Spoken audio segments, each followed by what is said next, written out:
నమస్తే, welcome to our channel. నేను మెస్సేరి. ఢిల్లీలో మోదీ గారు వ్యూహాలు రచిస్తున్నారా? గ్లాస్ గుర్తుని మాయం చేయడానికి ట్రై చేస్తున్నారా? అసలు ఏంటి, ఏం జరగబోతుంది? సో ఈ అంశాన్ని మనకు వివరించడానికి మనతో పాటు ఉన్నారు ప్రముఖ senior journalist, political analyst CS Rao గారు. నమస్కారం సార్. నమస్తే సార్, ఇప్పుడు చూస్తుంటే మరి గాజు గుర్తు మాయమయ్యే పరిస్థితులు ఉన్నాయంటారా? అంటే ఢిల్లీలో మరి మోదీ గారు ఆ ప్రయత్నంలో ఉన్నారంటారా? ఇప్పుడు ఒకటేంటంటే నరేంద్ర మోడీ ఏం చేస్తున్నారు అనేది చాలా మందికి చాలా సందేహాలు ఉన్నాయి. అసలు కూటమిలో నిజంగానే ఇష్టపూర్వకంగా చేరారా బీజేపీ, లేదా బలవంతంగా చేరారా, లేదా చంద్రబాబు నాయుడిని బలహీనపరచడానికి కూటమిలో చేరారా, వెన్నుపోటు పొడవబోతున్నారా చంద్రబాబు నాయుడికి, అసలు ఏం జరుగుతుంది కూటమిలో అనే దాని మీద రకరకాల అభిప్రాయాలు ఉన్నాయి. ఎందుకంటే ఇష్టం లేని పెళ్లి చేసుకున్నట్టుగా కనిపిస్తుంది కూటమిలో ఉండేటువంటి భాగస్వామ్య పార్టీల పరిస్థితిని కనుక చూస్తూ ఉంటే. ఇష్టం లేని పెళ్లి చేసుకున్నప్పుడు ఏమవుతుంది, సంసారం సజావుగా జరగదు, ప్లస్ అనుమానాలు ఎక్కువ ఉంటాయి. అనుమానం అనేది పెనుభూతం అంటారు పెద్దోళ్ళు. అనుమానం పెనుభూతం. అనుమానం అనే దానికి అసలు ముందే లేదు ఈ ప్రపంచంలో, ఈ సృష్టిలోనే లేదు. అనుమానం అనే దానికి ముందు అనేది లేదు అని చెప్పి చెప్తూ ఉంటారు. సో అలాంటి అనుమానపు కాపురాన్ని కూటమి సాగించాలనుకుంటుందా అనేటువంటి ఒక ప్రశ్న అయితే తలెత్తుతుంది. ఎందుకు తలెత్తుందో, అలాంటి ప్రశ్న ఎందుకు వస్తుందో, అలాంటి అనుమానాలు ఎందుకు వస్తున్నాయి అంటే, తాజాగా చోటు చేసుకున్నటువంటి పరిణామాలను కనుక మనం ఒకసారి అవలోకనం చేసుకుని రివ్యూ చేసుకుంటే అసలు ఈ కూటమిలో ఉండేటువంటి పార్టీల మధ్య అవగాహన ఉందా లేదా అనేటువంటి ఒక స్పష్టత వచ్చేటువంటి అవకాశం ఉంది. నరేంద్ర మోడీ సభ జరిగింది, ఫస్ట్ కూటమి అఫీషియల్ గా అనౌన్స్ అయిన తర్వాత జరిగింది. ఆ సభ చూసినటువంటి వాళ్ళు ఎక్కువ మంది ఈ కూటమిలో ఒకరి మీద ఒకరికి నమ్మకం లేదు, ఒకరికొకరు సహకరించుకోవట్లేదు, ఒకరికొకరు కోఆపరేషన్ లేదు అనేటువంటి అభిప్రాయం వెళ్ళిపోయింది. ఆ సభలో ఎక్కడ కూడా కోఆర్డినేషన్ అనేది కనిపించలా, కోఆర్డినేషన్ అనేది మిస్ అయింది. ప్లస్ నరేంద్ర మోడీ ఆ సభలో ప్రస్తావించినటువంటి అంశం చంద్రబాబు నాయుడు అని ఏకవచనంతో సంబోధించారు, పవన్ అని ఏకవచనంతో సంబోధించారు. ఈ ప్రసంగాన్ని 2018 ఎన్నికలు 2014 ఎన్నికల సందర్భంగా ఈ మూడు పార్టీల అలయన్స్ ఉన్నాయి. ఆ 2014 ఎన్నికల్లో ఏ విధంగా సంబోధించారు చంద్రబాబు నాయుడిని అనేది కంపేర్ చేసుకుంటూ గుర్తు చేసుకుంటూ ఆ రోజేమో చంద్రబాబు జీ అని చెప్పి ప్రసంగించారు. కానీ మొన్న జరిగినటువంటి మీటింగ్లో చిలకలూరిపేట సభలో చంద్రబాబు అని చెప్పి ప్రస్తావించారు. ఇలాంటి అంశాలను కూడా చాలా లోతుగా చూస్తూ ఉన్నారు, ఈ కూటమి గురించి అబ్జర్వ్ చేస్తున్నారు పబ్లిక్. దాని తగ్గట్టు ఆ రోజున సభ లా అండ్ ఆర్డర్ సిచ్యువేషన్ కానీ సభ జరిగినట్టు తీరు కానీ చూస్తే పోలీసుల వైఫల్యం చాలా క్లియర్గా కనపడింది. వాళ్ళ మీద చర్యలు తీసుకోవడానికి దాదాపుగా 3 వారాల టైం తీసుకుంది కేంద్ర ఎన్నికల సంఘం, అలాగే కేంద్ర ప్రభుత్వం కూడా. వాస్తవంగా కేంద్ర ప్రభుత్వం కూడా ఇమీడియట్ గా చర్యలు తీసుకునే అవకాశం కూడా ఉంది. కేంద్ర ప్రభుత్వం ఇమీడియట్ గా ఎలక్షన్ కమిషన్కి చెప్పొచ్చు, కానీ దానికి ఒక 3 వారాలు టైం తీసుకున్నారు. ఇదంతా ఒక ఎత్తు. ఇక కూటమిలో ఉండేటువంటి పరిస్థితుల్లో సీట్ల షేరింగ్ దగ్గర నుంచి ఆ సీట్లలో ఎవరెవరు పోటీ చేయాలి అనేటువంటి అంశం దాకా కూడా వాళ్ళ మధ్య ఏకాభిప్రాయం ఇటీవల వరకు కూడా లేదు, ఇప్పుడు కూడా లేదు. రఘురామకృష్ణరాజు విషయంలో ఇప్పుడు కూడా ఆ మూడు పార్టీలు కలిసి ఏం చేస్తాయి అనేది కూడా అస్పష్టత ఉంది. అంటే నిన్న బీజేపీ నాయకులు పిలిచి ఇస్తున్నామని చెప్పేసి మనకి వార్తలు వచ్చాయి కదా సార్, రఘురామకృష్ణరాజు వచ్చాయి, ఇవ్వాలి కదా, ఇచ్చినప్పుడు కదా, అంటే అస్పష్టత అయితే ఉంది కదా, అంటే ఆ మూడు పార్టీల మధ్య ఏకాభిప్రాయం లేదు ఆ విషయంలో. సో ఇప్పుడు అసలు ఈ కూటమికి సంబంధించి ఇంకా కొంచెం వెనక్కి వెళ్తే పవన్ కళ్యాణ్ ఏం చెప్పేవాళ్ళు అప్పుడు, నేను ఆంధ్రప్రదేశ్ బీజేపీతో కాదు ఢిల్లీ బీజేపీతో పొత్తు అనేవాళ్ళు ఆయన. అదొక పెద్ద లాజిక్. అసలు రాజకీయాల్లో అదొక రకమైనటువంటి కొత్త పందాది. ఇక్కడ కాదు, నేను అక్కడ మాత్రం ఢిల్లీ బీజేపీ పెద్దలతో మాత్రమే భాగస్వామి, ఇక్కడ కాదని చెప్పి ఆయన అంటారు. సరే, ప్రభుత్వ వ్యతిరేక ఓటు చీలిపోకుండా నేను తెలుగుదేశం పార్టీతోటి నేను కలిసి వెళ్తున్నాను, వస్తే బీజేపీ వెళ్ళండి గుడ్, లేదంటే నేను తెలుగుదేశం పార్టీతో కలిసి వెళ్తానని ఒకనొక సందర్భంలో ఆయన రాజమండ్రి జైల్లో చంద్రబాబు నాయుడు ఉన్నప్పుడు ప్రకటించారు. అప్పుడు అటు వెళ్ళారు. తర్వాత సరే బీజేపీ ఎట్టకేలకు వచ్చింది, నేను ఏళ్ల పడ్డాను, బతిలో అడుక్కున్నాను, వచ్చిందని చెప్పి పవన్ కళ్యాణ్ చెప్తున్నాను. సరే, ఎట్టకేలకు కూటమి అయితే ఏర్పడింది.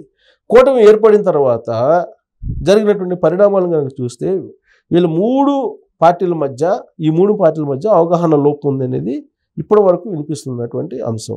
సరే, ఒక 6 ఐపీఎస్లు 2 ఐఏఎస్లని బదిలీ చేయడం, పక్కన పెట్టడం, ఈ డెసిషన్ తర్వాత కొంచెం ఈ 3 పార్టీల మధ్య ఏదో కోఆర్డినేషన్ ఉంది, కేంద్రం నుంచి కూడా సపోర్ట్ ఉంది అని చెప్పి ఒక కొంత సంకేతం అయితే వచ్చింది. కానీ అది అలాంటి భావన కలుగుతున్నటువంటి సమయంలోనే సడన్గా వచ్చిన అంశం ఏంటంటే జనసేన పార్టీకి గ్లాస్ గుర్తు లేదు. సో గ్లాస్ గుర్తు దాన్ని ఫ్రీ సింబల్ చేసేసారు అనేటువంటి ఒక న్యూస్ వచ్చింది. దానికి సంబంధించినటువంటి గెజెట్ కూడా కేంద్ర ఎన్నికల సంఘం ప్రకటించేసింది. కాబట్టి జనసేన పార్టీకి గ్లాస్ గుర్తు అనేది ఇక ఉండదు. అంటే దాని అర్థం ఏంటి, ఎందుకు గ్లాస్ గుర్తు లేకుండా చేశారు అని అంటే ఇప్పటి వరకు కూడా అది రిజిస్టర్డ్ పార్టీ, అది గుర్తింపు కలిగినటువంటి పార్టీ కాదు. గుర్తింపు రావాలంటే కనుక దానికి సంబంధించి కొన్ని మార్గదర్శకాలు, కొన్ని గైడ్ లైన్స్ ఉన్నాయి. అక్కడ ఓట్ షేర్ దగ్గర నుంచి, ఎమ్మెల్యేల సంఖ్య దగ్గర నుంచి, ఎంపీల సంఖ్య దగ్గర నుంచి కొన్ని గైడ్ లైన్స్ ఉన్నాయి, ఎన్నికల కమిషన్ గైడ్ లైన్స్. వాటిని ఫుల్ఫిల్ చేస్తేనే జనసేన పార్టీకి గుర్తింపు వస్తుంది. అందుకోసమే జనసేన పార్టీ తెలుగుదేశం పార్టీతో పొత్తు పెట్టుకుంది.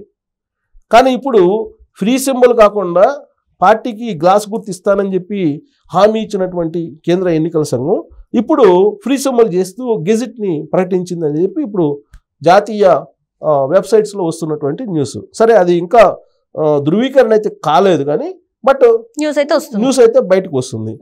అది నిజమైతే జనసేన తీసుకున్నటువంటి అసెంబ్లీ స్థానాల్లో 21 మంది పోటీ చేయబోతున్నారు. ఆ 21 మందికి 21 రకాల గుర్తులు వచ్చేటువంటి అవకాశం ఉంది.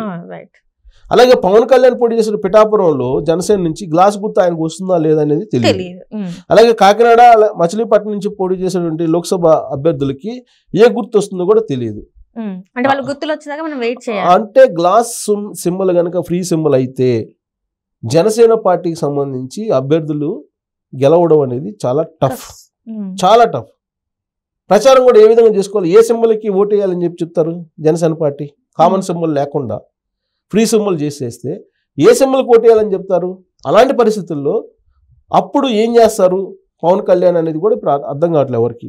కొంతమంది ఏమంటున్నారు ఇప్పుడు ఈ న్యూస్ చూసిన తర్వాత, జనసేన బీజేపీ సింబల్ తోటి పోటీ చేస్తుంది, రాబోయేటువంటి రోజుల్లో బీజేపీ తోటి జనసేన విలీనం అయ్యేటువంటి అవకాశం కూడా ఉందనేటువంటి ఒక అడుగు ముందుకేసి కొంతమంది చర్చిస్తున్నారు. దానికి కారణం ఏంటంటే ఒకనొక సమయంలో పవన్ కళ్యాణే 2019 ఎన్నికలు అయిపోయిన తర్వాత ఢిల్లీ వెళ్ళొచ్చిన తర్వాత క్యాడర్కి ఇచ్చినటువంటి సందేశం ఏంటంటే ఒక జాతీయ పార్టీ ఒత్తిడి తీసుకొస్తుంది విలీనం చేయమని పార్టీని అనేటువంటి కామెంట్స్ ఆయన చేశాడు.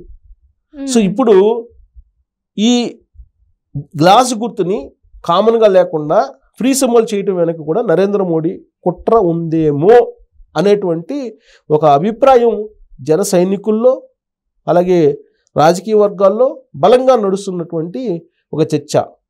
ఎందుకు అనంటే నరేంద్ర మోడీ, అమిత్ షా యొక్క రాజకీయ ఎత్తుగడలు అనేది చాలా భయంకరంగా ఉంటాయి. వాటిని గమనించడం కానీ వాటిని తెలుసుకోవడం కానీ చాలా కష్టం. అందుకే ఇప్పుడు బీజేపీ వేస్తున్నటువంటి డేంజరస్ అడుగులు ఏమైనా ఉన్నాయా అని అంటే, ఇప్పుడు కనుక నిజంగానే గెజిట్లో వచ్చింది అని చెప్పి చెబుతున్న దాని ప్రకారం కనుక దాన్ని కనుక ఫ్రీ సింబల్ కాకుండా దాన్ని ఫ్రీ సింబల్ చేస్తూ కామన్ సింబల్ కాకుండా చేస్తే కనుక డెఫినెట్గా దీని వెనక ఏదో కాన్స్పిరసీ ఉంది, కుట్ర దాగి ఉంది అని చెప్పి అనుకోవచ్చు. అలాగే చంద్రబాబు నాయుడిని కూడా ఏ విధంగా బలహీనపరచాలి, లేదా చంద్రబాబు నాయుడు నాయకత్వాన్ని ఏ విధంగా రాబోయేటువంటి రోజుల్లో చిన్నాభిన్నం చేయాలనేది కూడా ఆలోచిస్తున్నారు అనేది కూడా ఒకటి వినిపిస్తుంది. At the same time Chandrababu నాయుడిని ఉపయోగించుకోవాలి మూడోసారి ప్రధానమంత్రి కావడానికి అనేది కూడా ఇంకోటి కూడా వినిపిస్తుంది. చంద్రబాబు నాయుడు ఢిల్లీ స్థాయి లీడరు, ఢిల్లీలో గుర్తింపు ఉన్నటువంటి జాతీయ స్థాయి ఫేస్ రాజకీయంగా కాబట్టి ఆయన్ని ఉపయోగించుకొని మూడోసారి ప్రధానమంత్రి కావాలనే ప్రయత్నంలో భాగంగానే ఈ పొత్తు అనేది ఇష్టం లేకపోయినా నడిపిస్తున్నారు అనేది ఇంకొక వర్షన్ వినిపిస్తుంది. సో ఇన్ని వర్షన్ల మధ్య అసలు నరేంద్ర మోడీ ఏం చేస్తున్నాడు, ఏం చేయబోతున్నాడు అనేటువంటి అనుమానాలు మాత్రం వెంటాడుతూ ఉన్నాయి. అంటే ఇదంతా కూడా జగన్మోహన్ రెడ్డికి ప్లస్ అయ్యేలాగా అనిపిస్తుంది అసలు. మరి ఇప్పుడు ఇవన్నీ చేస్తున్నారంటే మరి అది ఇండైరెక్ట్ గా జగన్మోహన్ రెడ్డికి ప్లస్ అవుతుంది కదా. డెఫినెట్ గా ఇప్పటివరకు ఇండైరెక్ట్ గా వాళ్ళు నడుపుతూ వచ్చారు కదా. 2019 నుంచి ఇప్పటి వరకు కూడా జగన్మోహన్ రెడ్డి అలాగే బీజేపీ కలిసే నడిచాయి కదా. ఇండైరెక్ట్ గా తెర వెనుక చీకటి రాజకీయాలు నడిపారు కదా. ఇవాళ కూడా చీకటి రాజకీయాలు నడుపుతున్నారు కదా. ఇప్పుడు కూడా చీకటి రాజకీయాలు నడపకపోతే రఘురామకృష్ణరాజుకి నర్సాపూర్ నుంచి బీజేపీ టికెట్ ఎందుకు రాదు? రఘురామకృష్ణరాజు చెప్తున్నారు కదా జగన్మోహన్ రెడ్డే రాకుండా చేశాడని చెప్పి. అంటే ఇవన్నీ చూస్తే గనక సంథింగ్ రాంగ్ ఏదో జరుగుతుంది, తెలియనటువంటి ఒక రాజకీయపరమైన గేమ్ నడుస్తుంది ఢిల్లీలో అనేటువంటి అనుమానాలు రావడం అనేది సహజం. ఇప్పుడు కనుక జనసేనకి కనుక ఫ్రీ సింబల్ చేసేస్తే గ్లాస్ని ఖచ్చితంగా అనుమానాలు బలపడేటువంటి అవకాశం లేకపోలేదు. ఎందుకంటే ఫ్రీ సింబల్ చేస్తే ఇంకా అయిపోయినట్టే. ఫ్రీ సింబల్ ఆల్రెడీ గ్లాసును ఫ్రీ సింబల్ చేశారు. ఎప్పుడు ఉప ఎన్నిక సందర్భంగా, బద్వేలు ఉప ఎన్నిక సందర్భంగా అప్పుడు ఫ్రీ సింబల్ చేశారు. ఆత్మకూరు ఉప ఎన్నిక సందర్భంగా ఫ్రీ సింబల్ చేశారు. కానీ ఇప్పుడు ఈ మధ్య కాలంలో రిక్వెస్ట్ చేశారు. జనసేన రిక్వెస్ట్ చేసినప్పుడు దాన్ని యాక్సెప్ట్ చేసి కామన్ సింబల్గా మేము గుర్తిస్తామని చెప్పి చెప్పారు. కానీ ఇప్పుడు గెజెట్లో అలా రాలేదని చెప్పి అంటున్నారు. అది నిర్ధారణ కావాల్సి ఉంది. అది కనుక నిర్ధారణ అయితే ఏదో సంథింగ్ తెర వెనుక జరుగుతుందని చెప్పి ఖచ్చితంగా అనుకోవడానికి అవకాశం ఉంది.